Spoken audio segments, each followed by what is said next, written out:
Atrial fibrillation is an abnormal heart rhythm where the top chamber of the heart beats very fast and in a regular manner, and it conducts through to the bottom of the heart, usually in a rapid manner. As we get older, we become more likely to have atrial fibrillation. As you're 65 years old, you have a 1 to 2% chance of having atrial fibrillation. As you are 80 years old, more than 5% of people have atrial fibrillation. And so as you get older, that's the most likely risk factor. There's other risk factors such as if you're overweight, if you have untreated sleep apnea or even treated sleep apnea, if you have high blood pressure, if you have diabetes, if you have heart disease or heart failure. Those are all predictors of having atrial fibrillation. 50% of people who have atrial fibrillation, and these people are typically people who have had it for a very long period of time, may feel no symptoms whatsoever from their atrial fibrillation. The other 50% of people typically have symptoms such as fatigue. They have shortness of breath when they exert themselves. They sometimes have chest pain.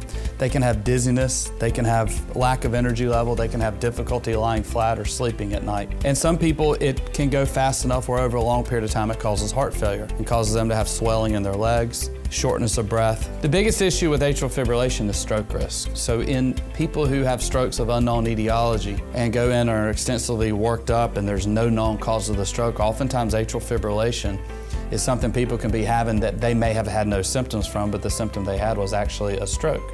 The most important thing that we can do to improve life expectancies is to treat the stroke risk associated with atrial fibrillation, and that includes using anticoagulation when it's appropriately indicated. So some patients who have atrial fibrillation are candidates for an atrial fibrillation ablation. And it is important to note that that is not everyone. Just because you have atrial fibrillation does not mean you need to have an atrial fibrillation ablation procedure.